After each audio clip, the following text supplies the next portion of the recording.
Un homme politique français situé à droite de l'échiquier, dont on entendait moins parler, revient sur le devant de la scène ces jours-ci avec une sorte de fait divers. Alors pour le situer, il s'appelle Lolo et il a les cheveux gris. Et il est lié à la région Auvergne-Rhône-Alpes. C'est quelqu'un qui a été ministre. Dans les faits divers, on apprend que ce monsieur aurait organisé un déjeuner pour un coût extravagant et surtout payé avec l'argent des contribuables. Il s'en défend en disant que c'était pour promouvoir la région, etc., avec les invités qui y étaient conviés. Je me pose donc des questions au sujet de ce monsieur. Est-il honnête? Est-il un profiteur? Qu'en est-il? Je ne sais pas. Je pose la question au tarot de Marseille.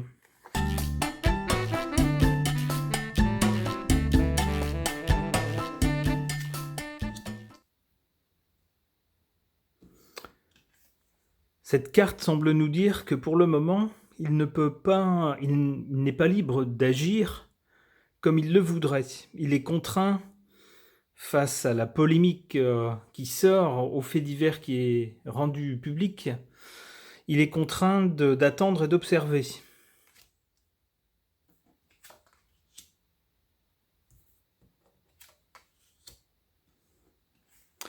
Le battleur nous montre qu'il s'agit de quelqu'un qui est enthousiaste dans ses actions, qui est actif, qui va de l'avant, mais qui est un peu brouillon, qui a tendance à ne pas être forcément très persévérant et du moins changer facilement son fusil d'épaule si les résultats ne sont pas là.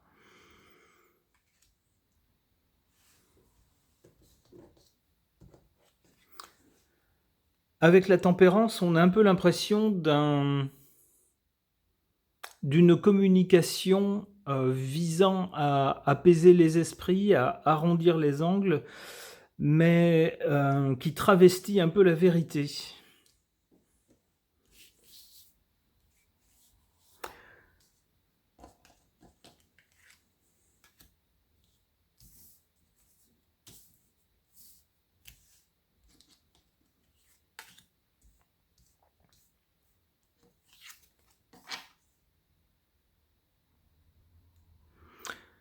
Contre ce monsieur, il pourrait bien y avoir des circonstances tout à fait contraires, voire catastrophiques pour lui. Alors, est-ce qu'il s'agit de cette affaire, de cette révélation présente sur ce dîner, qui peuvent, comment dire, j'allais dire quasiment mettre fin à sa carrière, en tout cas représenter un sacré coup de théâtre, et pour lui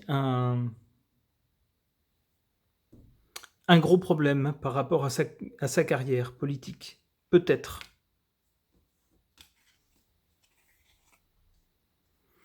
Alors en position favorable ici, on nous dit que c'est quelqu'un qui dans son milieu, de par ses années en tant qu'homme politique, alors non seulement au niveau national, mais aussi au niveau régional, c'est quelqu'un qui est très implanté, qui a l'expérience des arcanes du pouvoir et de l'administration, du moins dans le monde politique. Eh bien, pour toutes ces raisons, c'est quelqu'un qui fait quand même autorité, qui est une figure du monde politique. Qu'on l'aime ou qu'on ne l'aime pas, qu'on le prenne pour quelqu'un d'authentique ou pour quelqu'un d'un peu roublard, il est quand même respecté. Et on le voit ici, là, j'allais dire ses admirateurs, en tout cas des personnes qui lui sont fidèles. Quel avenir pour ce monsieur? Aïe. Bon, eh bien tant pis. Je vais poser la même question à l'oracle de la poudre enchantée de Laura Derain.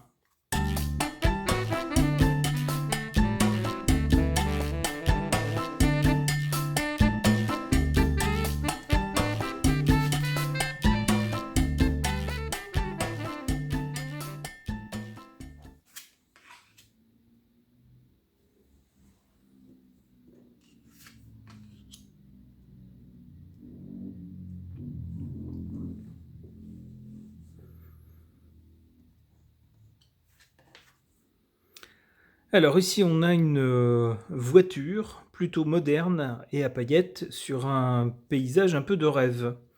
Ce qui laisse penser qu'il s'agit de quelqu'un qui a plutôt un standard de vie assez élevé et qui n'hésite pas et qui n'a pas de complexe à ce sujet.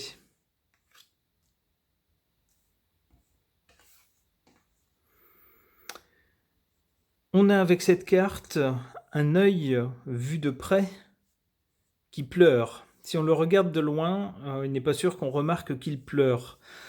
Mais de près, on voit une larme qui tombe. Ça me laisse penser que tout n'est pas aussi rose que ce monsieur peut le laisser paraître. Il a peut-être des sujets d'inquiétude, de préoccupation ou de mélancolie parfois. La carte étant située avant dans la ligne de temps, ça serait peut-être des regrets liés au passé, à des actes passés, des choses qu'il aurait dû faire ou qu'il aurait pu faire et qu'il n'a pas faites. C'est un peu comme ça que je ressens cette carte.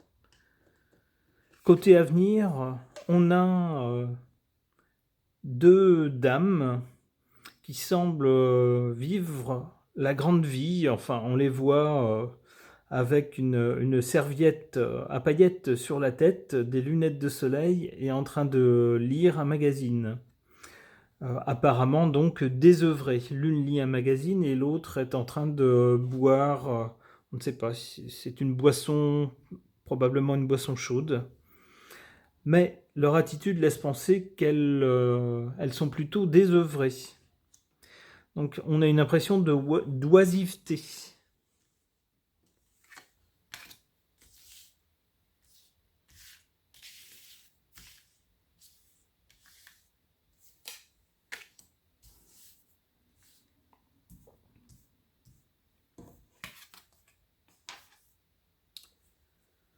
En position forte, favorable, ici on a le cœur.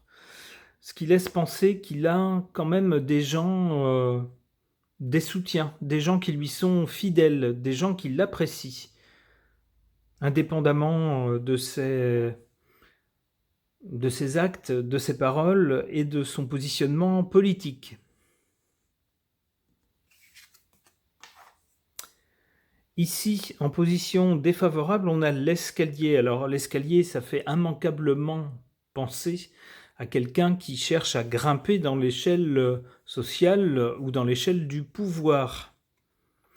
Mais ici, la carte est en position défavorable, ce qui peut laisser penser que peut-être qu'il n'atteindra pas l'objectif auquel il songe. Alors pour quelqu'un qui a été ministre, on peut penser que s'élever, eh bien c'est ma foi briguer le poste au-dessus de ministre, soit Premier ministre, soit au-dessus. Eh bien cette carte en position défavorable laisse penser que ça ne sera pas à sa portée. Ou du moins que ça ne sera pas facile à atteindre.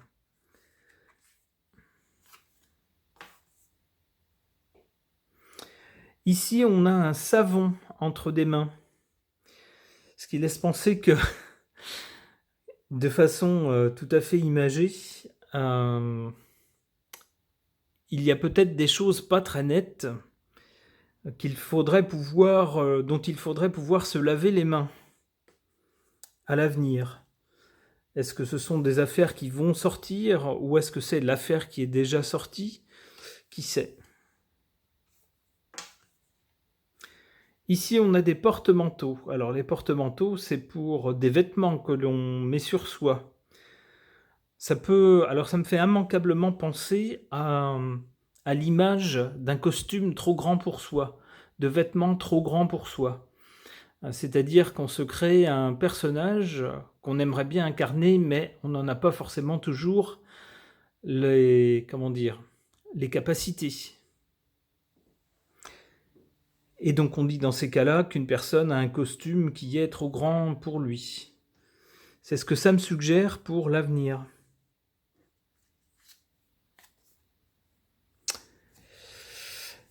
Et là, on voit tous, on reconnaît tous ce dont il s'agit. Un animal qu'on n'aime pas beaucoup en général, il s'agit d'un serpent.